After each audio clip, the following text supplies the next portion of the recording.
ಚಾಮರಾಜನಗರದಲ್ಲಿ ಕರ್ನಾಟಕ ಪಾನೀಯ ನಿಗಮದ ಗೋದಾಮಿನಲ್ಲಿದ್ದ ಬರೋಬ್ಬರಿ 22.55 ಲಕ್ಷ ರೂಪಾಯಿ ಮೌಲ್ಯದ ವೈನ್ ಹಾಗೂ ಬಿಯರ್ ಅನ್ನ ಅಧಿಕಾರಿಗಳು ನಾಶಪಡಿಸಿದ್ದಾರೆ. ಬೆಲೆ ಏರಿಕೆ ಹಿನ್ನೆಲೆ ಮಾರಾಟವಾಗದೆ ಉಳಿದಿದ್ದ ಅವಧಿ ಮೀರಿದ್ದ ವೈನ್ ಹಾಗೂ ಬಿಯರ್ ನಾಶ ಮಾಡಲಾಗಿದೆ. ಸೇವನೆಗೆ ಯೋಗ್ಯವಲ್ಲದ ವೈನ್ ಹಾಗೂ ಬಿಯರ್ ಅನ್ನ ಅಬಕಾರಿ ಉಪನಿರೀಕ್ಷಕ ವಿಜಯ್ ಕುಮಾರ್ ನೇತೃತ್ವದಲ್ಲಿ ಚಾಮರಾಜನಗರದ ಇಂಡಸ್ಟ್ರಿಯಲ್ ಏರಿಯಾದಲ್ಲಿ ನಾಶ ಮಾಡಲಾಗಿದೆ. ಕೊಪ್ಪಳ ತಾಲೂಕಿನ ಸರ್ಕಾರಿ ಶಾಲೆಯ ಬಿಸಿಯೂಟದಲ್ಲಿ ಹುಳು ಪತ್ತೆಯಾದ ಪ್ರಕರಣಕ್ಕೆ ಸಂಬಂಧಿಸಿದಂತೆ ಅಕ್ಷರ ದಾಸೋಹದ ಜಿಲ್ಲಾ ಅಧಿಕಾರಿ ಅನಿತಾ ಸೇರಿ 3 ಅಧಿಕಾರಿಗಳನ್ನು ಅಮಾನತುಗೊಳಿಸಿ ಆದೇಶ ಹೊರಡಿಸಲಾಗಿದೆ. ಕೊಪ್ಪಳ ತಾಲೂಕಿನ ಹೊಸ ನಿಂಗಾಪುರ ಗ್ರಾಮದ ಸರ್ಕಾರಿ ಶಾಲೆಯಲ್ಲಿ ಮಕ್ಕಳಿಗೆ ಬಡಿಸಲಾದ ಬಿಸಿ ಊಟದಲ್ಲಿ ಹುಳುಗಳು ಪತ್ತೆಯಾಗಿದ್ವು. ಈ ಬಗ್ಗೆ ಏಷ್ಯಾನೆಟ್ ಸುವರ್ಣ ನ್ಯೂಸ್ ವಿಸ್ತೃತ ವರದಿ ಬಿತ್ತರಿಸಿತ್ತು. ಸುವರ್ಣ ನ್ಯೂಸ್ ವರದಿ ಬೆನ್ನಲ್ಲೇ ಎಚ್ಚೆತ್ತ ಸರ್ಕಾರ 3 ಅಧಿಕಾರಿಗಳನ್ನ ಸಸ್ಪೆಂಡ್ ಮಾಡಿದೆ. ಅಕ್ಷರ ದಾಸೋಹ ಜಿಲ್ಲಾಧಿಕಾರಿ ಅನಿತಾ, ಸಹಾಯಕ ನಿರ್ದೇಶಕರಾದ ಮಲ್ಲಿಕಾರ್ಜುನ ಗುಡಿ ಹಾಗೂ ಮಹಂತಯ್ಯ ಸೊಪ್ಪಿಮಠ ಅವರನ್ನ ತಕ್ಷಣದಿಂದ ಜಾರಿಗೆ ಬರುವಂತೆ ಅಮಾನತುಗೊಳಿಸಿ ಆದೇಶಿಸಿದ್ದಾರೆ. ಚಾಮರಾಜನಗರ ಜಿಲ್ಲೆ ಗುಂಡ್ಲುಪೇಟೆ ತಾಲೂಕಿನ ನೇನೆಕಟ್ಟೆ ಗ್ರಾಮದಲ್ಲಿ ಚಿರತೆ ಪ್ರತ್ಯಕ್ಷವಾಗಿದ್ದು ಗ್ರಾಮಸ್ಥರು ಆತಂಕಗೊಂಡಿದ್ದಾರೆ. ತಡರಾತ್ರಿ ಗ್ರಾಮದ ಒಳಗೆ ಪ್ರವೇಶಿಸಿರುವ ಚಿರತೆ ಬಿಂದಾಸ್ ಆಗಿ ಓಡಾಟ ನಡೆಸಿದೆ.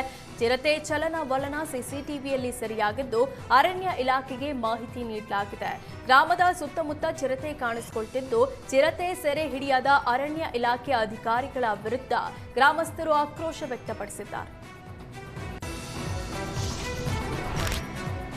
ಮುಖ್ಯಮಂತ್ರಿಯಾಗಿ ಸಿದ್ದರಾಮಯ್ಯ ಅವರೇ ಮುಂದುವರಿಯಲಿದ್ದಾರೆ ಅಂತ ಮಾತೆ ಗಂಗಾದೇವಿ ಹೇಳಿದ್ದಾರೆ. ಬಾಗಲಕೋಟೆಯಲ್ಲಿ ಮಾತನಾಡಿದ ಮಾತೆ ಗಂಗಾದೇವಿ, ಸಿದ್ದರಾಮಯ್ಯ ಅವರು ದೇವರಾಜ ಅರಸು ಅವರ ದಾಖಲೆ ಸರಿಗಟ್ಟಿದ್ದಾರೆ. ಅರಸು ಅವರಷ್ಟೇ ನಿಷ್ಠೆಯಿಂದ ಸಿದ್ದರಾಮಯ್ಯ ಕೆಲಸ ಮಾಡಿದ್ದಾರೆ. ಬಸವಣ್ಣನವರ ಬಗ್ಗೆ ಅಪಾರ ಭಕ್ತಿ, ಶ್ರದ್ಧೆ ಇಟ್ಟುಕೊಂಡಿದ್ದಾರೆ ಅಂತ ಹೇಳಿದ್ರು.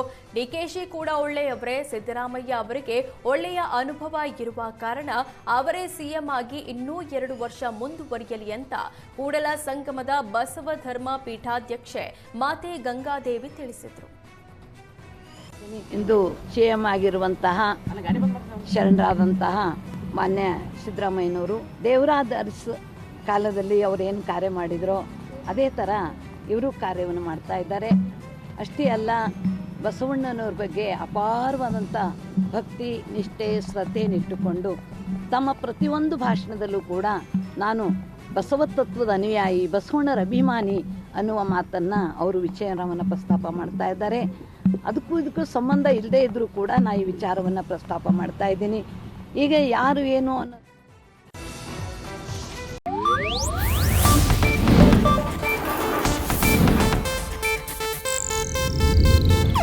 ಇದು ಏಷ್ಯಾನೆಟ್ ನ್ಯೂಸ್ ನೆಟ್ವರ್ಕ್ ಪ್ರಸ್ತುತಿ.